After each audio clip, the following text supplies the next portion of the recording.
Hello students, आप सभी का स्वागत है आपके अपने यूट्यूब चैनल एक क्लासेस पर। प्यारे बच्चों, इससे लास्ट वीडियो में हमने आपको क्लास 12 का चैप्टर नंबर 3 आव्यूह की एक्सरसाइज 3.2 को कंप्लीट सॉल्व करा दिया था। आई होप कि आपने अच्छे से उसको समझ लिया होगा। ठीक है बच्चा, अगर आपने पिछली सभी वीडियोस को नहीं देखा है तो आप चैनल को सब्सक्राइब करके बेल आइकन दबाकर ऑल पर क्लिक करके प्लेलिस्ट में जाकर बच्चा सभी वीडियोस को देख सकते हैं, बिल्कुल पहली वीडियो से। ओके बच्चा, चलिए तो बच्चों आज हम इस वीडियो के अंदर एक्सरसाइज 3.3 को स्टार्ट करेंगे और बिल्कुल जीरो लेवल से स्टार्ट करेंगे। ठीक है, आई होप अगर आप इस पूरी वीडियो को देख लेंगे बच्चा, आप कहीं भी वीडियो को स्किप मत कीजिएगा। अगर आप इस पूरी वीडियो को देख लेंगे तो यकीन मानिएगा 3.3 का कोई भी सवाल, कोई पॉइंट तक आपको परेशान नहीं कर सकता है। हर चीज एकदम जड़ से समझाऊंगा, बिल्कुल बहुत अच्छे डीपली एक्सप्लेन के साथ आपको समझाने वाला हूं। ठीक है, तो आज का सेशन बहुत इंपॉर्टेंट है।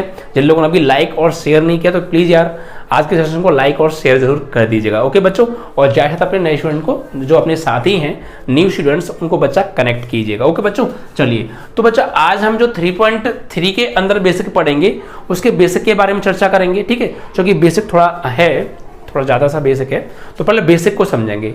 और यकीन मानिएगा बेसिक अगर आप समझ लेते तो पिछली एक्सरसाइजों में आप देख चुके हैं, बेसिक बिना कुछ भी नहीं है और बेसिक ही सब कुछ होता है। क्योंकि बेसिक अगर हम समझ जाते हैं तो फिर जो कुछ हम एक्सरसाइज में करेंगे वो सब कुछ आज यहाँ पर हम डिस्कस करेंगे बिल्कुल डीपली। ओके चलिए, तो आइए, तो सबसे पहला जो टॉपिक है 3.3 का बच्चा वो है आपका परिवर्त आव्यूह। कौन सा आव्यूह? परिवर्त आव्यूह। परिवर्त आव्यूह, जिसे बच्चा हम ट्रांसपोज मैट्रिक्स के नाम से भी जानते हैं। ठीक है, ट्रांसपोज मैट्रिक्स। अब ये ट्रांसपोज मैट्रिक्स होता क्या है? What is transpose matrix? तो बहुत सिंपल है बच्चा, बिल्कुल डीपली समझाऊंगा, हर चीज को ब्रेक करके समझाऊंगा। ठीक है, समझिए व्हाट इज ट्रांसपोज मैट्रिक्स। देखिए बच्चा, जैसे हमारे पास कोई एक आव्यूह है, कोई भी आव्यूह है, नॉर्मल कुछ भी उसका क्रम हो सकता है। ठीक है, हमारे पास एक कोई आव्यूह है, अगर उस आव्यूह की जितनी भी पंक्तियां हैं उन पंक्तियों को अगर मैं स्तंभों में चेंज कर दूंगा तो वही आव्यूह हमारा बच्चा उसका परिवर्त आव्यूह होगा। ठीक है, कोई भी आव्यूह है उसकी पंक्तियों को स्तंभों में और स्तंभों को आप पंक्तियों में चेंज कर दीजिए। ऐसा करने पर जो हमें नया आव्यूह प्राप्त होगा वही हमारा परिवर्त आव्यूह होगा उस आव्यूह का। ठीक है, चलिए मैं इसको लिख देता हूं। ठीक है, ऐसा आव्यूह जिसकी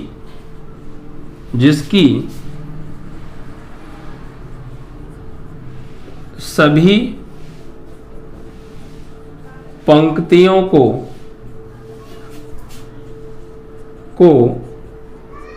स्तंभों में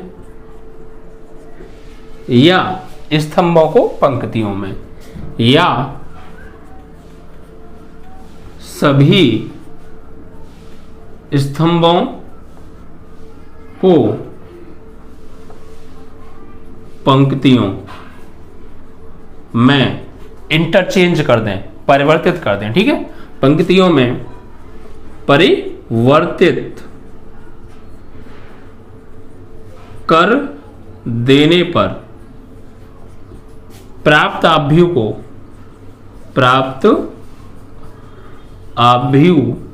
को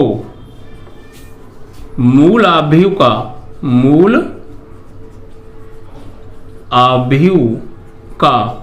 परिवर्त आव्यूह कहते हैं बच्चा। ठीक है, परिवर्त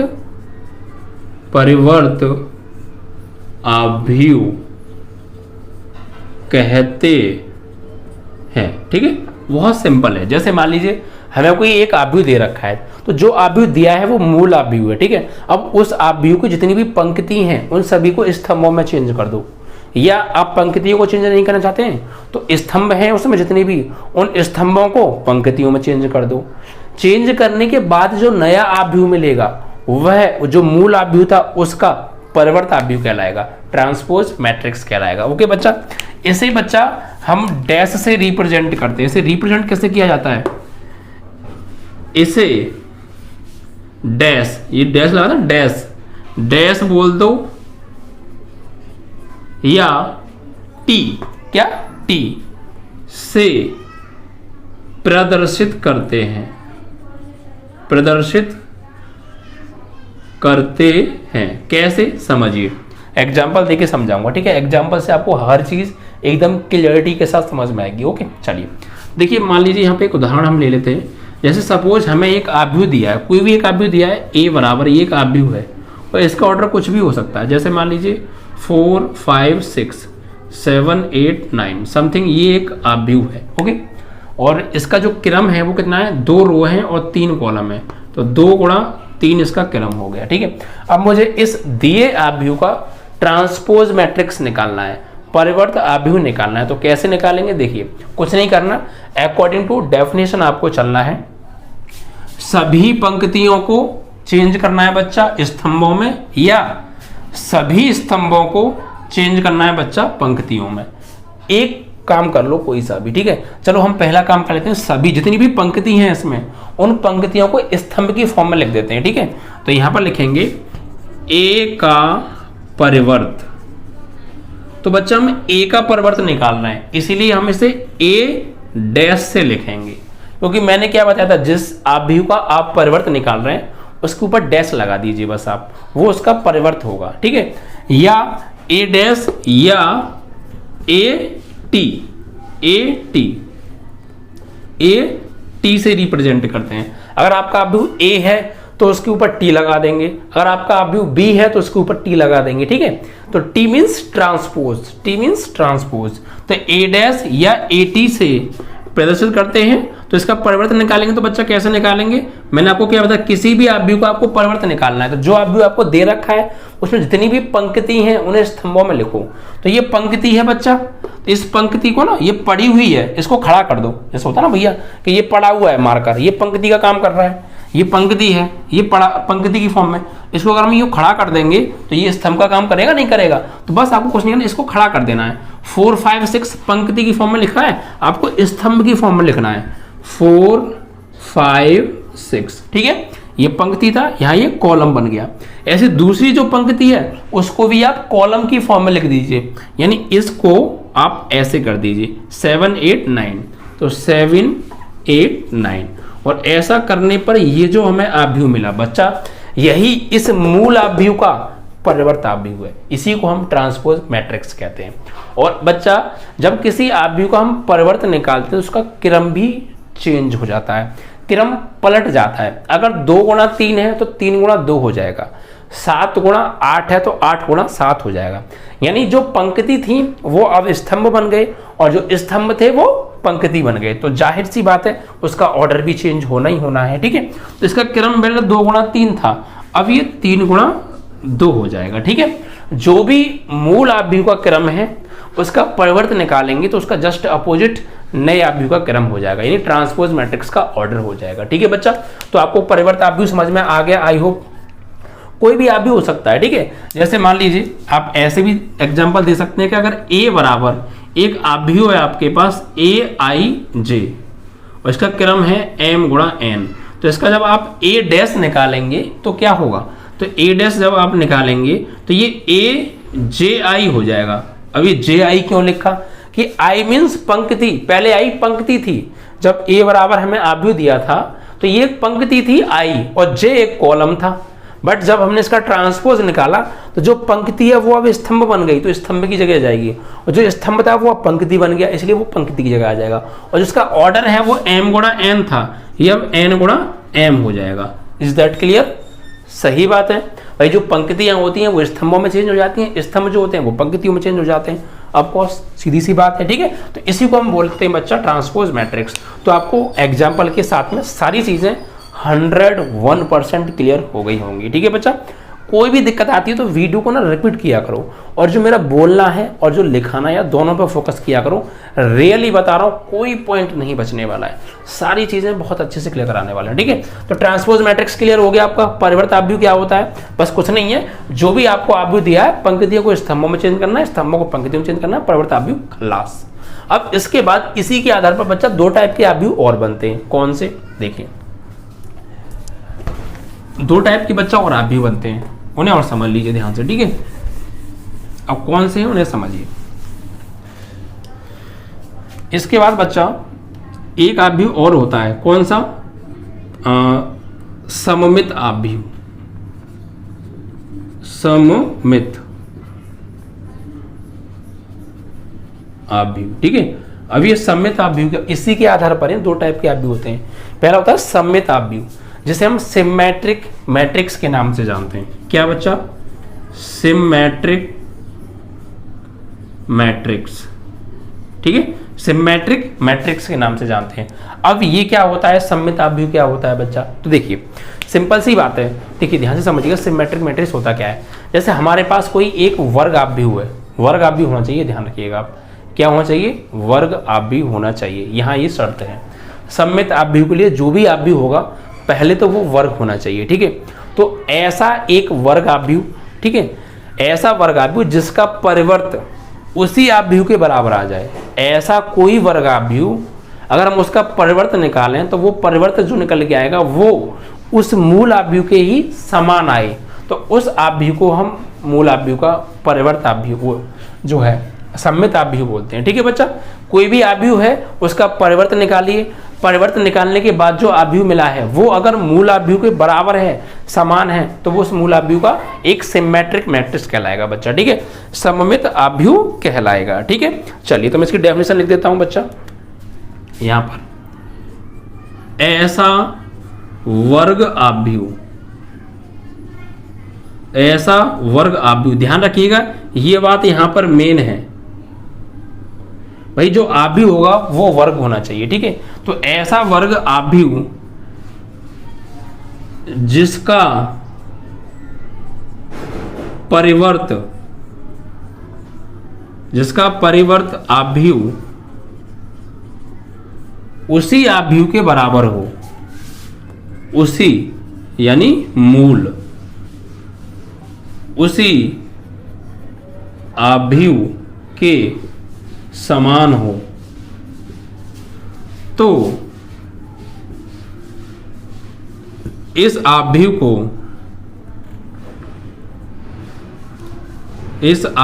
को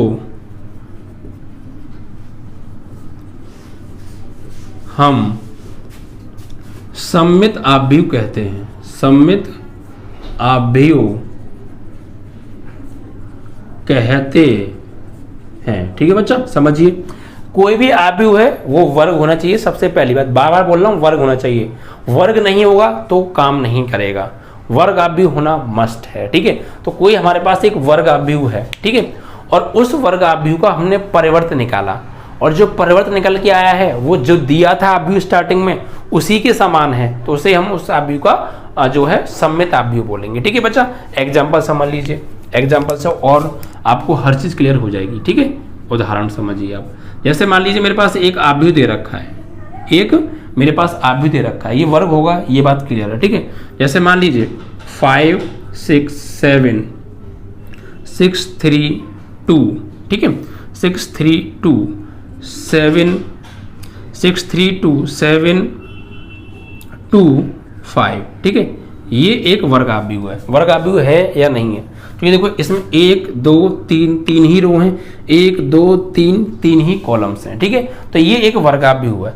अब मैं इसका परिवर्त निकालूंगा, अगर परिवर्त इसी के बराबर आ जाएगा तो वो इसका जो है सममित आव्यूह कहलाएगा, ठीक है। तो अब इसका परिवर्त निकालिए, तो बच्चा a का परिवर्त अगर मैं निकालूंगा, a का परिवर्त a डैश, तो परिवर्त कैसे निकालते हैं मैंने आपको अभी समझाया था।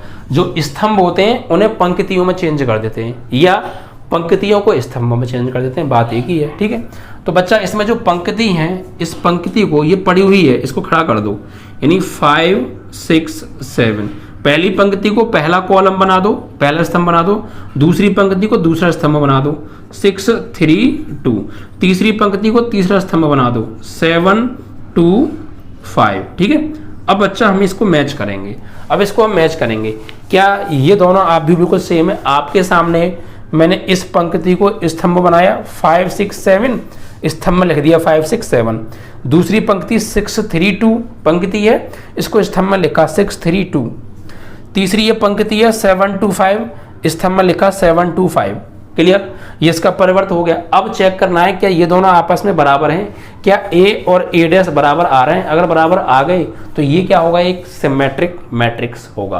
क्लियर, चलिए देखिए मैच करते हैं। 5 6 7 5 6 7 6 3 2 6 3 2 7 2 5 7 2 5 सेम है भैया बिल्कुल। ठीक है, तो यहाँ लिखेंगे अतः ए बराबर है ए डैश के, ए बराबर है ए डैश के। तो अगर कोई आव्यूह वो खुद के ही परिवर्त के बराबर आ जाता है तो उस आव्यूह को हम क्या बोलते हैं, एक सममित आव्यूह बोलते हैं। ठीक है, ये जो आव्यूह ए था, इसका ये जो आव्यूह ए था ये अपने ही परिवर्त के बराबर है, देखो है या नहीं है।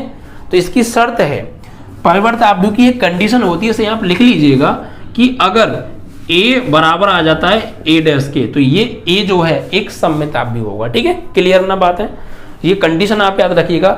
सममित आव्यूह की कंडीशन क्या होती है कि ए बराबर ए डैश। इट मींस दैट कि जो ए आव्यूह हमें दिया है वो खुद के ही परिवर्त यानी ए डैश के बराबर होगा, तो वह एक सममित आव्यूह होगा। ठीक है, तो यहाँ पर देखिए ए और ए डैश दोनों बराबर आ रहे हैं। अब आप कोई एक एग्जांपल लीजिएगा अपनी तरफ से, ठीक है, और फिर आप उसका परिवर्त निकालिएगा और देखिएगा बराबर आ रहे हैं या नहीं आ रहे। तो बराबर नहीं आएगा, क्योंकि यहाँ पर बच्चा एक लॉजिक छुपा है। आज आपको बहुत ऐसी ऐसी चीज़ बता दूंगा कि आप किसी बच्चे को भी पूछोगे तो ठग जाएगा वो। ठीक है, कैसी चीज़ आप समझिए। देखिए यहाँ पर ये जो एग्जाम्पल हमने दिया है ना, ये एग्जाम्पल बच्चा लॉजिकली एग्जाम्पल है। ऐसे नहीं कि आप कोई भी एक एग्जाम्पल ले लेंगे और उसका परिवर्तन निकालेंगे वो उसके बराबर आएगा, नहीं आएगा। बराबर सिर्फ एक शर्त पर आ सकता है। आपको कुछ चीज़ें यहाँ ध्यान रखनी होंगी एग्जाम्पल देने से पहले, आज मैं आपको बता रहा हूँ। ठीक है बच्चा, ध्यान से समझिएगा। अगर हम कोई सममित आव्यूह का उदाहरण दे रहे हैं तो उसके लिए किन बातों का आपको ध्यान रखना है। अगर आप इन बातों का ध्यान रखेंगे तभी आप उसका एग्जाम्पल सेटिस्फाई कर पाएंगे, अदरवाइज आपका एग्जाम्पल ठीक नहीं बैठेगा। क्या लॉजिक है समझिएगा। हमने ये ए बराबर एक आव्यूह लिया था और इसका परिवर्तन निकाला, इसी के बराबर आ गया। ऐसा नहीं हर आव्यूह, कोई भी आप आव्यूह ले लेंगे और बराबर आ जाएगा, नहीं आएगा। पहली शर्त वो वर्ग आव्यूह होना चाहिए, और दूसरी शर्त जो सबसे इंपॉर्टेंट है वो तो खैर है ही। देखो मैं सर्कल कर रहा हूं, ये वाले एलिमेंट इस वाले एलिमेंट के समान होना चाहिए, ये वाला एलिमेंट इस वाले एलिमेंट के समान होना चाहिए, और ये वाला एलिमेंट इस वाले एलिमेंट के समान होना चाहिए। अगर इन बातों ये बातें फॉलो हो रही हैं आपके एग्जाम्पल में, तभी आप उसका परिवर्तन निकालेंगे, वो तभी इसके बराबर आएगा, अदरवाइज बराबर नहीं आ सकता है। समझ में आया? यहाँ ध्यान दीजिएगा, जब मैंने एग्जाम्पल दिया था आपको ए बराबर, तो इसमें ये वाला एलिमेंट इसके आपको समान ही रखना पड़ेगा। अगर आप ये दोनों एलिमेंट आपके समान होने चाहिए, ऐसे ये वाला एलिमेंट और ये वाला एलिमेंट आपका समान होना चाहिए, और ये दोनों एलिमेंट आपके समान होने चाहिए, तभी आप उसका परिवर्तन निकालेंगे तो वो उसी के बराबर आएगा। अगर आपका ये समान नहीं है, कोई एक भी समान नहीं है, तो बच्चा ये आपका जो एग्जाम्पल है ये फिट नहीं बैठेगा, ये बात ध्यान रखिएगा। ठीक है, तो बहुत डीपली बात बताई है मैंने। जिन लोगों को हमारी ये बात अच्छी लगी हो तो प्लीज़ यार वीडियो को लाइक और शेयर जरूर कर दीजिएगा। बहुत मेहनत करते हैं बच्चा आपके लिए यार। ठीक है, तो आप ज़्यादा से ज़्यादा नए स्टूडेंट्स को कनेक्ट कीजिए। ओके स्टूडेंट्स, चलिए तो क्लियर ना। यानी जो पहली पंक्ति है उसमें दूसरा और जो तीसरा अवयव है वो पहले स्तंभ के दूसरे और तीसरे अवयव के समान होना चाहिए। ठीक है, क्रमशः। ऐसे ही दूसरी पंक्ति का जो लास्ट अवयव है दूसरे स्तंभ के लास्ट अवयव के समान होना चाहिए, तभी ये एग्जाम्पल सेटिस्फाइड करेगा, अदरवाइज नहीं करेगा। आप कोई भी और स्क्वायर मैट्रिक्स लेके देख लीजिएगा, ठीक है, जिसमें ये रूल फॉलो ना हो रहे हों, आप उसका जो है ट्रांसपोज निकालिएगा, ऑफ कोर्स बराबर नहीं आएगा। ठीक है, आप इन बातों को फॉलो करेंगे कि हाँ ये वाला एलिमेंट इसके समान होना चाहिए, ये वाला एलिमेंट इसके, और ये वाला एलिमेंट इसके, और बाकी चाहे कुछ भी हो नो प्रॉब्लम, ये तीन एलिमेंट कुछ भी हो नो प्रॉब्लम। बट जो मैंने आपको संकेत दिए हैं ये वाले एलिमेंट आपस में समान होने चाहिए, तभी आप उसका ट्रांसपोज निकालेंगे, वो तभी बराबर आएगा, वरना बराबर किसी कीमत पे नहीं आ सकता है। ठीक है बच्चा, तो आपको ट्रांसपोज में जो है आपका सिमेट्रिक मैट्रिक्स समझ में आ गया। कोई आव्यूह है उसका परिवर्तन निकालो, वो उसी के बराबर आ रहा है तो वो उसका परिवर्तन, उसका जो है सिमेट्रिक मैट्रिक्स, अदरवाइज नहीं है। ठीक है, तो सममित आव्यूह का उदाहरण समझ में आ गया।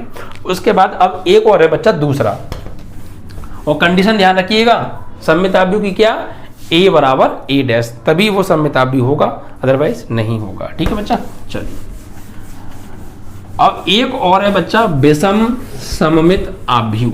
कौन सा है बच्चा? वो विषम सममित आव्यूह, जिसे हम स्क्यू सिमेट्रिक मैट्रिक्स के नाम से जानते हैं। ठीक है। दूसरा होता है बच्चा विषम सममित आव्यूह, स्क्यू सिमेट्रिक मैट्रिक्स। ठीक है, स्क्यू सिमेट्रिक मैट्रिक्स, विषम सममित आव्यूह। अब ये क्या होता है? तो आपको सममित आव्यूह क्लियर है ना? अब विषम सममित आव्यूह पर पूरा फोकस कीजिएगा। बहुत इंपॉर्टेंट चीज़ें बता रहा हूँ बच्चा, ऐसी ऐसी चीज़ें बता रहा हूँ कि आपने कभी सोचा भी नहीं होगा। ठीक है, और आपको ऑफलाइन में भी कोई नहीं पढ़ाएगा बच्चा, इस बात की मैं गारंटी दे रहा हूँ। ठीक है, इतना डीपली शायद ही कोई पढ़ाएगा, अदरवाइज आपको नहीं पढ़ाना। 100 में से एक आध मिल जाएगा। ठीक है, ऐसे ही पढ़ाते थे यार। ठीक है, बहुत डीपली पढ़ा रहा हूँ यार, तो वीडियो का लाइक शेयर जरूर कर दिया करो। ओके, चलो तो देखिए विषम सममित आव्यूह क्या है, इसको समझते हैं। ये होता क्या है? जैसे हमें कोई मान लीजिए एक आव्यूह दे रखा है, शर्त यहाँ भी यही है कि ये वर्ग आव्यूह होना चाहिए। ठीक है, वर्ग आव्यूह होना आवश्यक है। सममित आव्यूह में भी जो है वर्ग आव्यूह होना आवश्यक है, और विषम सममित आव्यूह में भी। ठीक है, अब एक ऐसा वर्ग आव्यूह, कोई वर्ग आव्यूह है, सपोज हमारे पास कोई एक वर्ग आव्यूह है, उस वर्ग आव्यूह का हमने पहले नेगेटिव निकाला। नेगेटिव मतलब उस आव्यूह में माइनस से गुणा कर दिया। तो अगर उस आव्यूह का नेगेटिव उसी आव्यूह के परिवर्त के बराबर आ जाएगा, तो उस आव्यूह को हम उसका विषम सममित आव्यूह बोलेंगे। ठीक है, जैसे कोई भी एक आव्यूह है, वर्ग आव्यूह, उसका परिवर्त उसी के ऋणात्मक के बराबर आ रहा है, उसी के नेगेटिव के बराबर आ रहा है, तो हम बोलेंगे वो उसका क्या है? विषम सममित आव्यूह। ठीक है, उदाहरण समझिए, वो समझिए पर डेफिनेशन। ऐसा वर्ग आव्यूह जिसका परिवर्त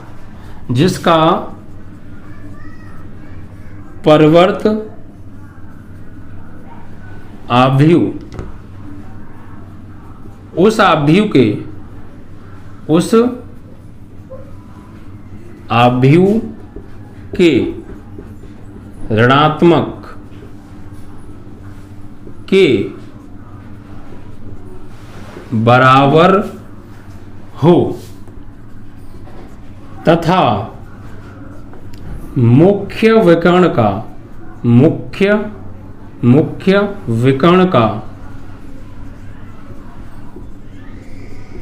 प्रत्येक अवयव शून्य हो। ये बात भी ध्यान रखिएगा, मुख्य विकर्ण का प्रत्येक अवयव शून्य हो,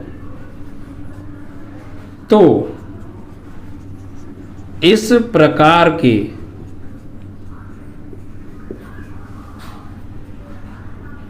आव्यूह को विषम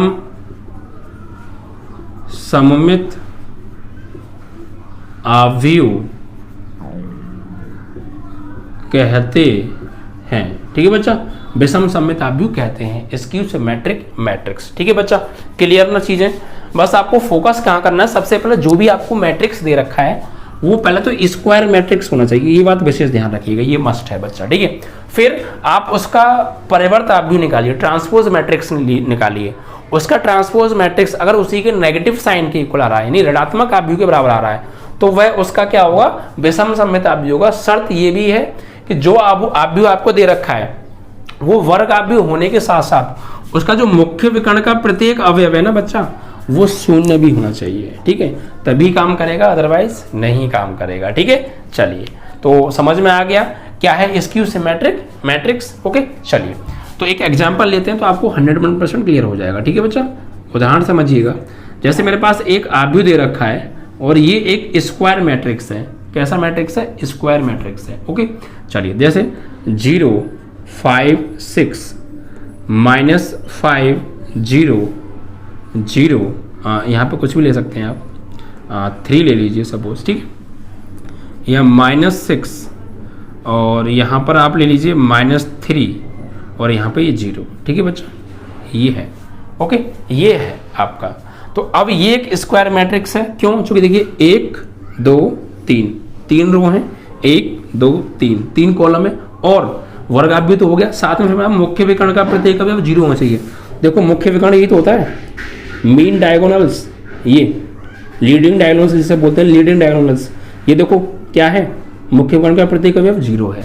तो दोनों शर्त पूरी हो रही है, वर्ग आव्यूह भी है और मुख्य विकर्ण का प्रत्येक अवयव 0 भी है। तब जाके अब इसका परिवर्त इसी के नेगेटिव के इक्वल आना चाहिए, ठीक है। तो अब इसका पहले निकालेंगे हम परिवर्त। तो a का पहले निकालो, a का ऋणात्मक, a का ऋणात्मक निकाल लो, a का ऋणात्मक। तो बच्चा a का ऋणात्मक क्या होगा कि भैया a में आप माइनस से गुणा कर दो, a में आप माइनस से गुणा कर दो, यानी माइनस का a निकाल रहे हैं। तो बच्चा इसमें भी माइनस से गुणा करना पड़ेगा, तो कर दो। इसमें माइनस गुणा करेंगे, 0 में गुणा करेंगे माइनस तो 0 ही आएगा। इसमें माइनस से गुणा करेंगे तो -5 हो जाएगा। इसमें माइनस से गुणा करेंगे तो -6 हो जाएगा। इसमें माइनस गुणा करेंगे तो +5 हो जाएगा। ये 0, ये -3 हो जाएगा, ये +6 हो जाएगा, ये +3 हो जाएगा और ये 0 हो गया, ठीक है। अब देखिए हमने इसका ऋणात्मक निकाल लिया, इसे समीकरण 1 बना दो। अब इसका परिवर्त निकालो, a का परिवर्त निकालो बच्चा। a का परिवर्त क्या होगा, a डैश। कैसे निकालते हैं परिवर्त, रो को कॉलम्स में चेंज कर देते हैं, ओके। तो यहाँ पर देखिए ये रो है, इसे कॉलम में चेंज कीजिए, 0 5 6। ये वाली रो है, इसे कॉलम में चेंज करो, -5 0 3, -5 0 3। ये वाली रो है, इसे कॉलम में चेंज कीजिए, -6 -3 0, -6 -3 0, ठीक है। इसे आप समीकरण 2 बना लीजिए।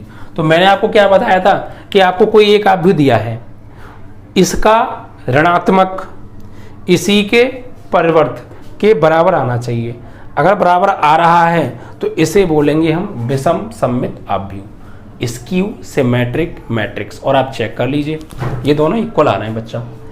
ये जो आव्यूह दिया है इसका ऋणात्मक और इसी का परिवर्त दोनों आपस में समान आनी चाहिए, तब जाके हम इसको बोलेंगे स्क्यू सिमेट्रिक मैट्रिक्स।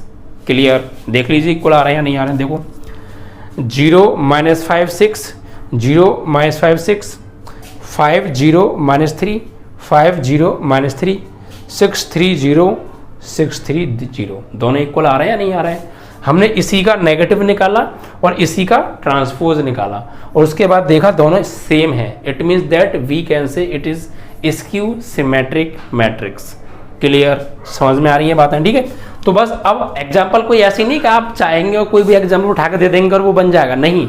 इसके लिए भी कुछ शर्त हैं। जिस तरीके से सममित आव्यूह में कुछ कंडीशंस थी एग्जाम्पल्स देने के लिए, यहाँ भी कुछ बाउंडेशंस हैं। क्या है उनको समझिए, मैं यहाँ पर बताऊंगा आपको। देखिए सबसे पहले कुछ चीज़ें ये थी कि ये वाला जो है एलिमेंट और ये वाला एलिमेंट सेम होना चाहिए, ये वाला एलिमेंट और ये वाला एलिमेंट सेम होना चाहिए, और ये वाला एलिमेंट और ये वाला एलिमेंट सेम होना चाहिए।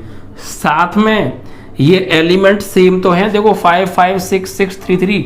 साथ में एक चीज और फोकस करनी पड़ेगी, क्या कि ये साइड पॉजिटिव, मतलब ये एक पॉजिटिव है तो एक नेगेटिव होना चाहिए, एक पॉजिटिव है तो एक नेगेटिव होना चाहिए। जैसे यहाँ पर ये 5 जो है ये क्या है, पॉजिटिव है, और ये क्या है, नेगेटिव है।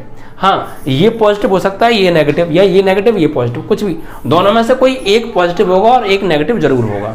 ऐसे ही ये देखो पॉजिटिव है, ये नेगेटिव है, ये पॉजिटिव है, ये नेगेटिव है। सेम होने के साथ साथ दोनों के जो सिंबल्स हैं वो डिफरेंट होने चाहिए। भाई 5 और 5 सेम है बट एक पॉजिटिव है और एक नेगेटिव है, ठीक है। तो सेम के साथ सिंबल डिफरेंट होने चाहिए, ये विशेष ध्यान रखिएगा। ये +6 है, ये -6 है, ये +3 है, ये -3 है, तो सिंबल डिफरेंट है। क्लियर, तो सिंबल का आपको विशेष ध्यान रखना है, ठीक है। चलिए अब एक और एग्जांपल देता हूं। जैसे मैंने क्या किया है, ये तीनों इधर पॉजिटिव हैं और ये तीनों इधर नेगेटिव हैं। जरूरी नहीं है एक साइड के पॉजिटिव और एक साइड के नेगेटिव हो, कोई भी हो, बट दोनों सेम हो और एक का सिंबल डिफरेंट होना चाहिए। जैसे ये भी काम करेगा, ये भी काम करेगा। जैसे मान लीजिए आपने एक आपको आव्यूह दे दिया और ये 0 है, ये आपने दे दिया बच्चा 7 -6, ठीक है, -7 0 -2, और यहाँ पर आपका हो गया ये 6 और यहाँ पे 2 और ये 0, तो ये भी काम करेगा। देखिए ये प्लस का है तो ये माइनस का है, ये माइनस का है तो ये प्लस का है, ये माइनस का तो प्लस का है। जरूरी नहीं है एक साइड के तीनों पॉजिटिव हो और एक साइड के तीनों नेगेटिव हो, कुछ भी हो सकता है, ये पॉजिटिव ये नेगेटिव, इधर कुछ पॉजिटिव हो सकते हैं उधर कुछ नेगेटिव भी हो सकते हैं, ठीक है, तो कुछ भी हो सकते हैं, नो प्रॉब्लम। अब इसका हम क्या निकालेंगे, नेगेटिव निकालेंगे, तो इसका -a निकालो बच्चा। इसका अगर आप -a निकालोगे यानी नेगेटिव निकालोगे तो क्या होगा, इसमें माइनस से गुणा करेंगे आप तो ये 0 रहेगा, ये -7 हो जाएगा, ये प्लस हो जाएगा, क्योंकि माइनस माइनस प्लस, ये भी प्लस हो जाएगा, ये 0 ही रहेगा, ये +2 हो जाएगा, ये -6 हो जाएगा, ये -2 हो जाएगा और ये 0 हो जाएगा। ये क्या आ गया बच्चा, इसका नेगेटिव आ गया। इसको समीकरण 1 बना लीजिए। ऐसे ही अब इसका ही परिवर्तन निकालो, a' निकालो। तो क्या करना है, रो को कॉलम में चेंज करना है, रो को कॉलम में। तो 0 7 -6 -7 0 -2 और 6 2 0, ये आपकी इक्वेशन नंबर 2 हो गई। और चेक कीजिए क्या दोनों इक्वेशंस इक्वल हैं, अब और इक्वल हैं, चेक करो। इसी का नेगेटिव निकाला, इसी का ट्रांसपोज निकाला और देखा 0 -76 0 -76 7 0 2 7 0 2 -6 -2 0 -6 -2 0 इक्वल है, ठीक है। तो मेरा कहने का मतलब ये है, यहाँ तीनों एक साइड में पॉजिटिव है, यहाँ तीनों एक साइड में नेगेटिव है। जरूरी नहीं है एक साइड में पॉजिटिव एक साइड में नेगेटिव हो, कुछ पॉजिटिव कुछ नेगेटिव भी हो सकते हैं, चलेगा, ठीक है। बट फोकस ये रखिएगा, ये एलिमेंट सेम होने के साथ एक पॉजिटिव एक नेगेटिव होना चाहिए। ये एलिमेंट सेम होने के साथ एक पॉजिटिव एक नेगेटिव, कुछ भी कोई भी पॉजिटिव हो सकता है, कोई भी नेगेटिव हो सकता है, और ये सेम होने के साथ एक पॉजिटिव एक नेगेटिव होना चाहिए। क्लियर। तो यहाँ पर ये था विषम सममित आव्यूह, इसकी सिमेट्रिक मैट्रिक्स के examples and definition. I hope कि आपको क्लियर हो गया होगा, ठीक है। तो एग्जांपल्स देते समय आपको किन बातों का ध्यान रखना है वो मैंने आपको ये बॉक्स बना के भी यहाँ पे दिखा दिया है, उन चीज़ों को भी आप फोकस कीजिएगा। ओके बच्चा, तो ये आपका 2 टाइप के आव्यूह थे, ये आपके फिनिश हो गए, ठीक है। अब कुछ और बातें हैं उनको समझेंगे, ठीक है।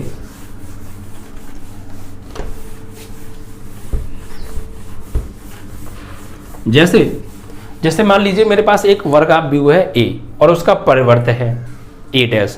उन दोनों को जब मैं ऐड करूंगा तो क्या बनेगा, उन दोनों को जब मैं ऐड करूंगा तो क्या बनेगा, ध्यान से समझिएगा। जैसे मान लीजिए मेरे पास एक आव्यूह A है, ठीक है।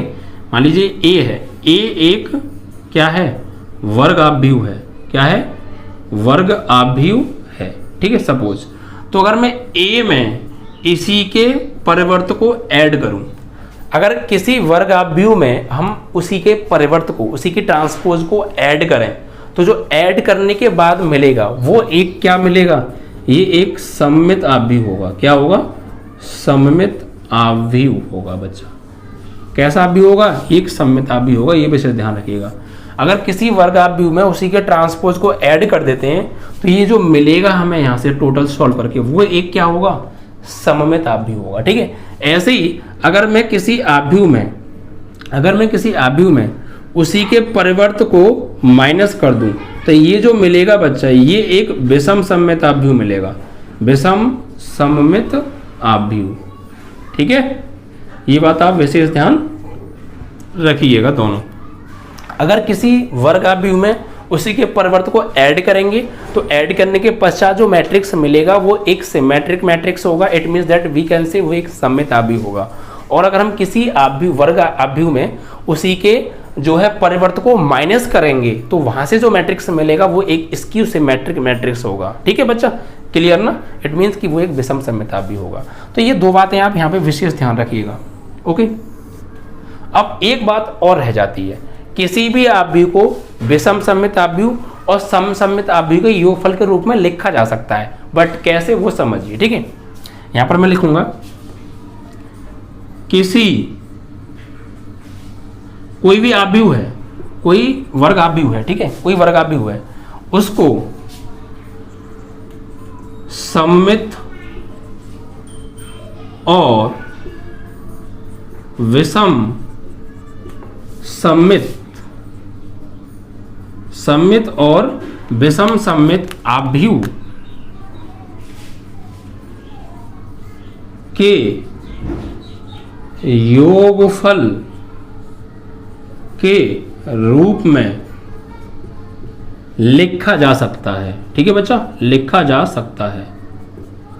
कैसे, जैसे समझ लीजिए भाई ये एक सममित आव्यूह है, ये एक विषम सममित आव्यूह है, तो अगर मेरे पास कोई एक आव्यूह है, कोई स्क्वायर मैट्रिक्स है, उसको मैं सममित और विषम सममित के योगफल के रूप में लिख सकता हूं। कैसे, समझिए। जैसे मान लीजिए मेरे पास एक आव्यूह है A और इसको मैं सममित और विषम के योगफल के रूप में लिखूंगा। कैसे, सममित क्या होता है बच्चा, a प्लस ए डैश, और विषम सममित क्या होता है बच्चा, a माइनस ए डैश।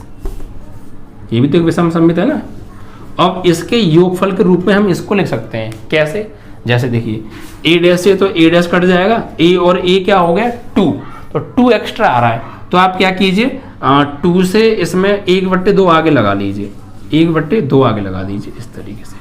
तो ये एक आव्यूह है A, सममित आव्यूह और विषम सममित आव्यूह का योगफल के रूप में हमने इसको लिख दिया, नहीं लिख दिया। आप कहेंगे कैसे लिख दिया, आप इसको सॉल्व कीजिए, आप राइट हैंड को सॉल्व कीजिए, आपको A ही मिलेगा। कैसे, देखिए मैं यहाँ साइड में सॉल्व कराता हूँ। देखिए बच्चा A और A कितना हो गया 2A, और A डैश से A डैश कट गया because it is positive and it is negative. Okay, cancel out हो गया, तो बच्चा सिर्फ 2A बचा, और बट्टे में क्या चल रहा है आगे 1/2, 2 से 2 कट गया, फाइनली क्या बचा A। तो इसको सॉल्व करके यही तो मिला। समझ में आया नहीं आया, थोड़ा डीपली सॉल्व कर देता हूँ, यहाँ पे थोड़ा ढंग से सॉल्व कर देता हूँ, ध्यान से समझिए। जैसे हम सॉल्व करें इसको, तो ये A के बराबर ही आएगी ये वाली साइड। जैसे कैसे 1/2 तो है, ठीक है, इसको हम एक तरीके से और ले सकते हैं A plus A dash and plus A minus A dash upon 2। ये अपॉन 2 नहीं तो आगे 2 लगा दो, एक ही बात है वैसे, कैसे भी कर दो यार, यहाँ 2 लगा दो या बट्टे में 2 लिख दो। इसको हम ऐसे भी लिख सकते हैं। अब सॉल्व करेंगे तो A मिलेगा। कैसे, देखो ये 1/2 तो बाहर है, 1/2 तो हमने कॉमन ले लिया, ये बचा A और प्लस ए डैश, और प्लस ये हो गया A minus A dash, minus A dash से प्लस ए डैश कट गया, तो 1/2 A और A 2A हो गया, 2 से 2 कट गया, तो फाइनली क्या बचता है A।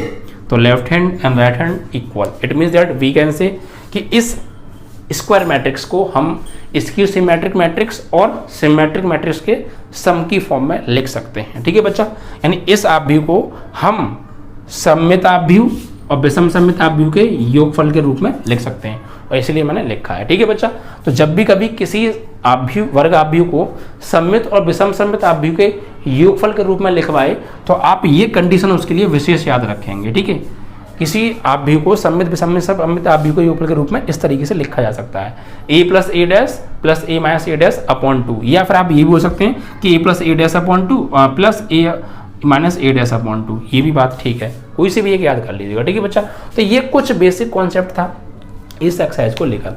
आई होप कि पूरा बेसिक आपको बहुत अच्छे से क्लियर हो गया होगा। पूरा वीडियो, थोड़ी सी भी दिक्कत आई हो एक बार वीडियो को रिपीट मार लीजिएगा, मेरी बातों को बोलने पर और लिखाने पर दोनों पर फोकस कीजिएगा। 101% आपको कुछ भी नहीं बचेगा, सब कुछ बहुत अच्छे से क्लियर होगा, मुझे पूरी उम्मीद है। ठीक है बच्चा, जिन लोगों को समझ में आ गया है तो प्लीज़ यार हमारी वीडियो को लाइक और शेयर करना मत भूलिएगा। ठीक है, ज़्यादा से ज़्यादा न्यू स्टूडेंट्स पर व्हाट्सएप ग्रुप पर बच्चा वीडियो को शेयर किया करो। ओके, और ज़्यादा से ज़्यादा अपनी क्लास के स्टूडेंटों को बताइए यार, बहुत अच्छे से मेहनत कर रहे हैं यार, आपके लिए पसीना बहा रहे हैं। ठीक है, बहुत ज़बरदस्त तैयारी कराने वाले हैं 2022 की, अनबिलीवेबल। आप लोगों ने कभी बिलीव भी नहीं किया अगर हम लोग इतना मैथ में स्ट्रांग बन सकते हैं, उतना आपको मैथ में स्ट्रांग बना के छोड़ेंगे यार बच्चा। ठीक है, जिम्मेदारी उठा लिए, पूरा करेंगे। ठीक है, अब देखिए काफ़ी बच्चों को लेकर सिलेबस को लेकर बच्चा समय से कई महीने पहले मैं सिलेबस करा दूंगा। आप लोग अभी भी यूट्यूब पर जाकर देख सकते हैं, सबसे आगे हम चल रहे हैं। और आगे चलने से मतलब नहीं है यार, कुल मिला के जो हम पढ़ा रहे हैं वो आपको कुल मिला के समझ में आना चाहिए। ठीक है, तो हम आपको सब कुछ समय से पहले कराएंगे, टाइम से पहले फिनिश कराएंगे। उसके बाद बहुत सारी चीज़ें करानी है यार, आपको एकदम प्रिपेयर करके भेजना है बोर्ड एग्जाम पर, टेंशन मत लीजिएगा। ठीक है, बस आपका काम है नए से नए ज़्यादा से ज़्यादा स्टूडेंट को जोड़ना, वीडियो को लाइक शेयर करना। ठीक है बच्चों, जय हिंद जय भारत।